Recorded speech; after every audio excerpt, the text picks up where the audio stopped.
This video contains spoilers.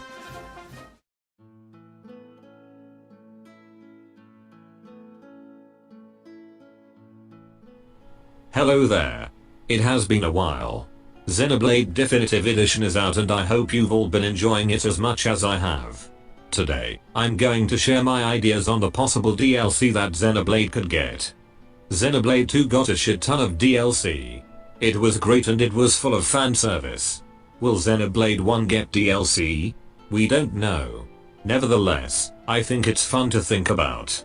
The topic of DLC I'm going to talk about today is DLC characters. Let's go. Our first character is... Yeah! Bring it on! Why me? Dunban? Dickson? That's right. It's everyone's favorite asshole. Mumkhar. Like most characters on this list, you actually get to use Mumkhar in the main game. For Mumkhar, you only have him in your party at the very beginning during the Battle of Sword Valley. If you're wondering, but how can you have a main villain in your party? The story doesn't make sense. Then turn your eyes to Xenoblade 2. In New Game Plus you were able to unlock certain villains to use in your party. This would work in the same way. Once you have completed the story, playing New Game Plus would let you use Mumkhar in your party. In New Game Plus it is the fun of the game that matters more than the story you've already finished. With that out of the way, let's discuss what kind of character Mumkhar would be. So Mumkhar would be a tank character similar to Rhyme. Not an agility tank like Dunban. Most of his arts would be very powerful and aim to draw the aggro from the enemies around him. Now, his arts. In the main game, Mumkhar only has two arts when used as a character. Those being Helldive Claw and Hellhound. All these other arts you see on the screen are actually arts that Mumkhar uses as a boss. So what I've done is visualize them as playable character arts instead. Helldive Claw. A 3-hit physical attack that knocks back the enemy. Hellhound. An area of effect either attack that draws aggro from the enemies surrounding Mumkhar. Eagle Slice. A 1-hit attack that damages enemies in a line in front of Mumkhar. A physical attack causing knockback. Massacre Lotus. An 8-hit physical attack that targets a single enemy. If the enemy is toppled, it may cause instant death. A feature similar to Sharla's headshot art. Super Spin. A 1-hit attack that can damage enemies in a circle around Mumkhar and can topple them if they are suffering break. This would be similar to Monado Cyclone. Corner. The most inventive of all the art names. In the battle against Mumkhar at Valak Mountain, Corner gives Mumkhar a smoke screen where he becomes invincible for a short time. However, for a playable character I have made it so Corner provides increased agility rather than full invincibility. He still throws up a smoke screen though. Murder Screw. An art actually used by Mumkhar as Metal Face. Murder Screw is a 1-hit attack that damages enemies in a circle around Mumkhar, inflicting them with bleed. Lastly, Last Resort. Another Metal Face art. Last Resort is a 1-hit attack targeting a single enemy that causes daze to toppled enemies. Now for Mumkhar's talent art. Fiery Pain. Again, from his boss fight at Valak Mountain. Fiery Pain is an ether-based art that inflicts blaze on enemies in front of Mumkhar. As you can see, I have only provided 9 arts, including the talent art, rather than the usual 17 arts that characters have. Simply put, I'm not sure what other kind of arts Mumkhar would have. If you have any ideas of your own, please share them in the comments below. Hey, you know, I sound like a pretty cool character. Shut the fuck up. Suck my ass Mumkhar. You're the last DLC character anyone would buy. Moving on to our next DLC character. Hey, you just leave it to this old fossil. Shulk, Rhyme, Dunban, Sharla, Ricky, Melia! None other than yours truly. It is Dickson. Within the main game you get Dickson twice in your party. First in the Battle of Sword Valley and then again just after the battle with Zord at Colony 6. As for what kind of character Dickson would be, Since his weapon is both a sword and a gun, I thought it would be interesting if he was a cross between the playstyle of Shulk and Shala. Therefore he would have status arts similar to Shala as well as positional physical arts similar to Shulk. Let's take a look at Dickson's arts, starting with the only two arts from the main game. Heal Bolt. Restores HP to one party member. Thunder Flash. Deals either damage to one enemy. Now, for the following arts. Initially I was going to use his boss arts like I did with Mumkhar. However, I felt the art names for Dickson in his giant form did not suit Dickson in his Horns form. Therefore, I may have taken some inspiration from those names, but overall these arts are entirely my own ideas. Spike Blast. A status effect you can grant upon a chosen party member including yourself. This would give the party member a spike that inflicts paralysis to the enemies attacking them, lasting just a few seconds. Saber Strike. A one-hit physical art that deals more damage if used in front of the enemy. Shock Round. A one-hit physical attack that can inflict daze on toppled enemies. Dark Bolt. An either attack that can remove buffs from a single enemy. Chaos Edge.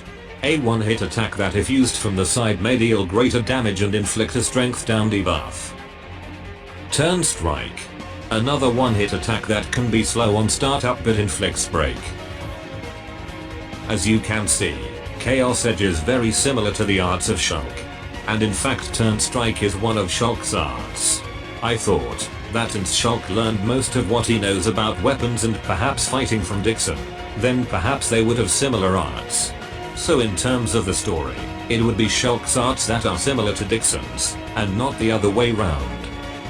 Lastly is Dickson's talent art. Chaos Bullet.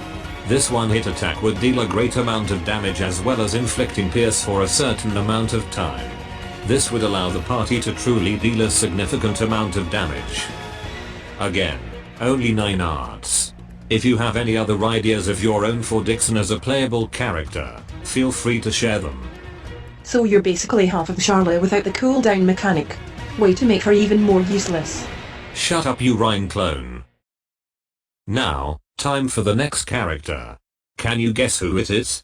You'll never be Empress! Be gone from my sight! Get bamboozled. It's Tyrea. As you can see, she has even less arts than the others. The arts shown here are playable versions of the arts she uses as a boss in the high-end Tomb battle. Although I find it hard to come up with arts for Tyrea, I do have an idea to how she would play. I would imagine her as a cross between Melia and Fiora since she is a high-end and therefore skillful with either. But she also has a dual-wielding weapon similar to Fiora's knives and swords. Nevertheless, let's look at her arts. Spiral Kick. A one-hit physical attack that targets a single enemy, inflicting topple after break. Flying Bee. A physical attack that causes more damage to an enemy if they are toppled. Energy Drain. As a boss, Tyrea would use this to deplete the player's talent gauge to fill her own.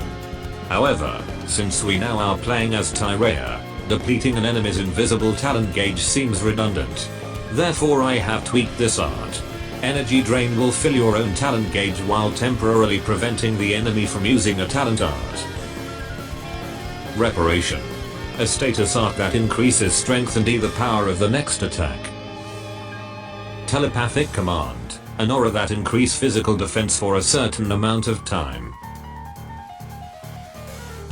On a side note, I think it would be cool if Xenoblade 1 got an update so that, once you've completed the main game and Future Connected, you can use Future Connected characters in the main game.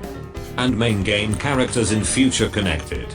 Imagine having a party of only Noppen, Ricky, Nene and Kimo. Sounds fun. Anyway, have ideas for Tyrea as a character? Go ahead and share them. What? I've got nothing to Fuck say. you. Well, Final character. So you require my assistance. This is only one potential solution. The victor's future is already set. Now we have everyone's favorite administrative computer.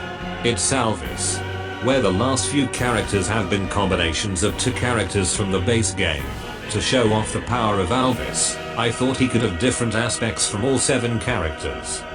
Almost similar to Poppy from Xenoblade 2, Alvis could be a character whose role in battle could change completely depending on his setup, gear and arts. Going from an agility tank to a healer to a glass cannon and so on. Let's have a look at Alvis's arts. Firstly, the 2 arts he has in the base game. Lost Ray, a powerful 2-hit attack that causes knockback. Cross Ray, in the base game. This is simply a clone art of Lost Ray but less powerful. To compensate for less power, I will give it the ability to inflict bleed. Next we have arts that I have made for Alvis. The origins of most of these arts are references. I'm sure you'll know. Blazing End, a 1-hit ether attack with his sword, inflicting blaze. Spectral Halo, an aura that can be cast on Alvis or another member if he chooses. This aura increases critical hit rate. Lightning Buster, a 4-hit attack on a single enemy, imbuing his sword with electricity to cause electric ether damage. Ether Absorb, based on a cutscene where Atalethea destroys itself but Alvis saves everyone by somehow negating the explosion's effects. This art allows Alvis to fully absorb an enemy's incoming ether attack. However, in doing this he will draw all aggro towards himself. Striker Edge, a strong swing of the sword upwards. If used after cross ray can cause blowdown. Trinity Armor, Alvis grants armor to all 3 members of the party to protect them against physical and ether arts. Similar to Monado armor of course. Finally, Alvis's talent art. I was torn between 2 ideas for Alvis's talent art. One idea was that using Alvis's talent art would activate a vision, allowing you to act in advance without waiting for a vision. The other idea was that Foresight would instead be a helpful art in response to vision. Using this talent art would grant a party-wide increase in agility to help avoid the incoming danger. Which of these ideas do you think works best? Let me know what you think.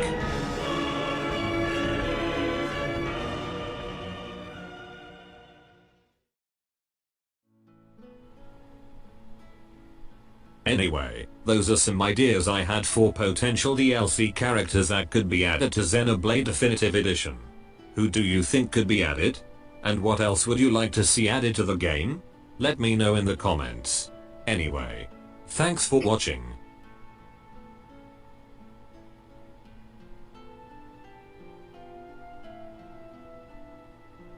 I hate you, Dickson. I don't care.